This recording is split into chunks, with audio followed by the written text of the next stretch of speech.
Olá pessoal, voltamos aqui a falar novamente dos conjuntos numéricos, tratando dessa vez especificadamente do conjunto dos números racionais e relembrando, que já definimos o conjunto dos números racionais e faz parte desse conjunto todos os números que podem ser escritos na forma A sobre B, ou seja, na forma de fração, em que A e B pertencem ao conjunto dos números inteiros. Então, A e B, numerador e denominador, têm que pertencer ao conjunto dos números inteiros. E o B, que é o denominador da nossa fração, tem que ser diferente de zero. Continuando aí, temos a representação de um número fracionário de forma geométrica. Olha só, vejamos esse desenho. Ele foi repartido em 6 partes iguais. E pintamos apenas uma dessas 6 partes. Portanto, pintamos 1/6 do desenho. Dividiu em 6 partes e pintou-se apenas uma. Bom, mas tem frações que são iguais. Podemos perceber isso através do desenho também, através da forma geométrica. Vejamos, esse desenho foi repartido em 4 partes. Até pintei aqui de uma cor mais escura para ficar fácil a identificação. E das 4 partes pintamos 2. Então pintamos 2/4 do desenho.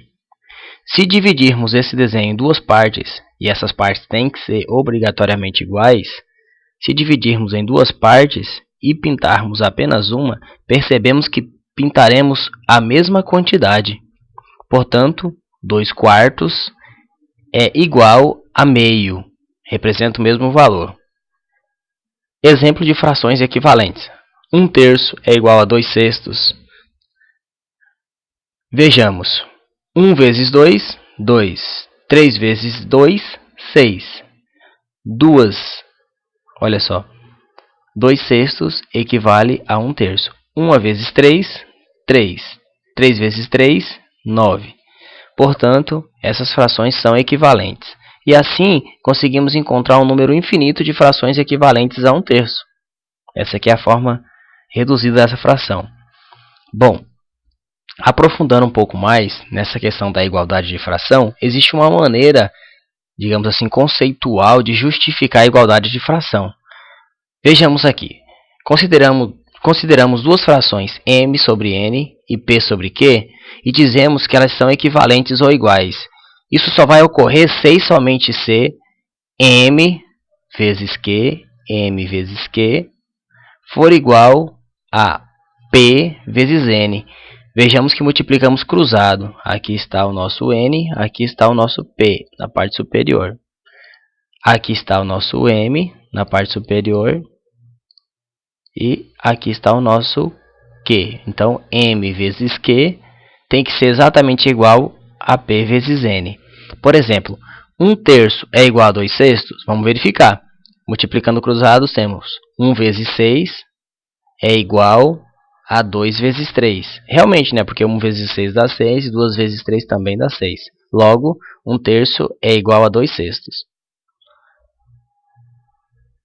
Bom, aprofundando um pouco mais, vamos estudar um pouquinho soma e produto de números racionais. Vejamos, relembrando um pouquinho que produto nada mais é do que a multiplicação.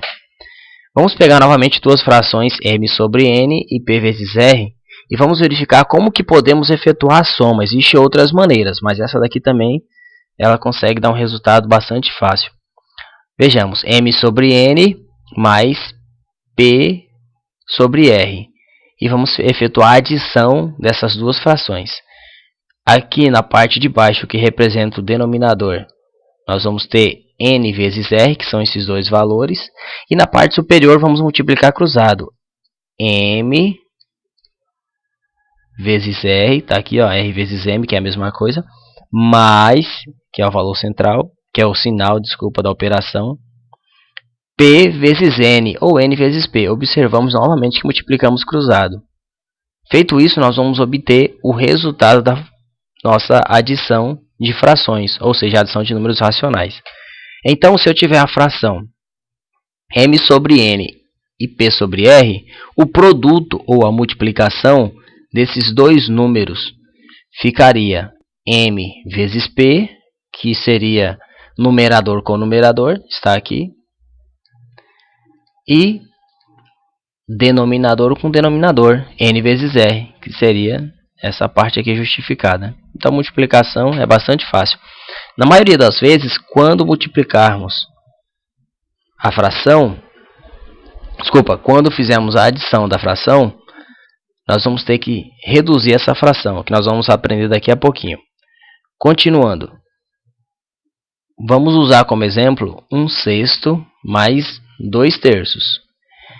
E teremos aqui embaixo 6 vezes 3, que são os dois denominadores, e multiplicamos cruzado. 3 vezes 1, ou 1 vezes 3, tanto faz, mais 6 vezes 2, ou 2 vezes 6. Observamos que multiplicamos cruzado. 3 vezes 1 é 3, 6 vezes 2, 12. Fazendo a adição da parte superior, o resultado que obtemos é 15. Lembrando que a multiplicação é preferência. Já vimos isso na aula anterior. E 6 vezes 3 vai dar 18. Só que essas frações é possível ser reduzida. Como? Dividindo a parte de cima por um número e a parte de baixo pelo mesmo número inteiro. Então vamos dividir ambas as partes, o numerador e o denominador, que é a parte superior e a parte de baixo, por 3. E vamos obter 15 dividido por 3 vai dar 5 e 18 dividido por 3 vai dar 6. Obtemos então a forma reduzida daquela fração anterior, que obtemos através dessa soma. Então já estamos trabalhando outras coisas envolvidas aqui.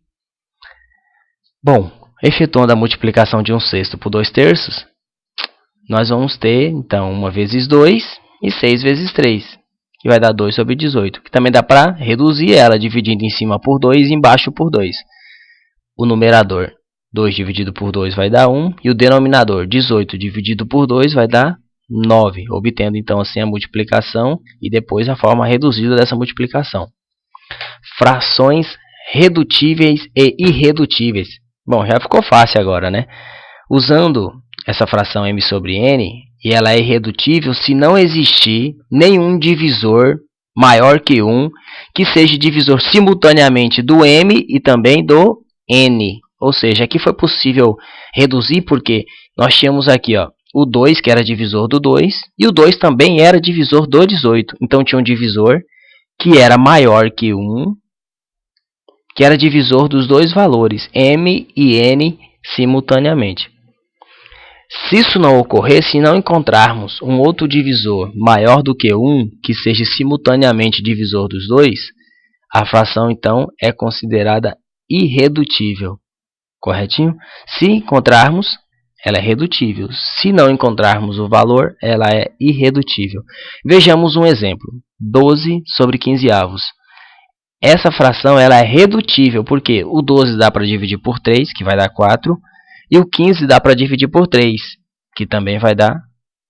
Desculpa, aqui vai dar 5. Aqui está até errado, né? Vamos consertar isso aqui. Então, 15 dividido por 3 vai dar 5, que vai dar 4/5. Essa fração ela é irredutível, porque o 4 tem como divisor o número 1, o 2 e ele próprio. E o divisor do 5 é 1 e ele próprio. Portanto, não possui divisores que são simultaneamente divisores do 4 e do 5, que são maiores do que 1. Apenas o 1 é divisor dos dois. Positivo. O número obtido 4/5, então, ele é irredutível. Correto? E já explicamos por quê. Divisão de números racionais. A divisão ela é um pouco diferente. Um pouco, mas multiplicamos também cruzado. Vocês vão perceber. Bom, considerando que esse número aqui é diferente de zero, senão nem há necessidade de conceituar, né? E vamos ter problemas também. Já vimos que numa fração o denominador não pode ser zero. Teríamos que entrar em outros conceitos. Por isso que eu estou definindo que ele é diferente de zero. Então temos P sobre R diferente de zero. A divisão de M sobre N por P sobre R, que vai ser a parte de baixo da nossa fração. Então essa parte aqui não pode ser zero, não se divide por zero. Se formos efetuar a divisão de M por N, dividir por P sobre R, nós vamos ter, olha só, vamos multiplicar cruzado M vezes R e vamos multiplicar cruzado P vezes N, e obtendo então M vezes R sobre N vezes P. Possui algumas mudanças, mas nem tanto, né? Observamos que essa multiplicação cruzada ela vem desde o princípio da nossa aula. Bom, então M sobre N dividido por P sobre R pode ser representado assim. Eu mantenho a primeira como está, inverto a segunda. Nós temos P dividido por R. Invertendo, nós vamos ter R dividido por P. E M sobre N permaneceu. Então, a primeira fração eu permaneço como ela é. Inverto a segunda fração. Aí multiplicamos normalmente. Numerador com numerador, né? M vezes R, MR. N vezes P, N vezes P. E obtemos assim a nossa fração. Se for número, basta que multiplicarmos o valor que representa M e o valor que representa R. Algumas vezes vamos encontrar essa divisão de fração representada dessa maneira. Uma vez que a divisão vai ser o numerador dividido pelo denominador. Apesar de encontrarmos, por exemplo, 2 quartos, 1 sobre 3, esses valores, que é um terço, né? Esses valores representam um único número racional. Então, quando eu analiso aqui, ó, eu tenho apenas um valor racional. Ele está escrito em forma de fração. Efetuando a divisão, segue aquele mesmo princípio. Mantenho a primeira como está e multiplico pela inversa da segunda. Ó, M sobre N permaneceu M sobre N. E P sobre R se tornou R sobre P. E aí temos M vezes R, MR. N vezes P, NP. Correto? Então, vamos a procedimento na aula daqui a pouquinho.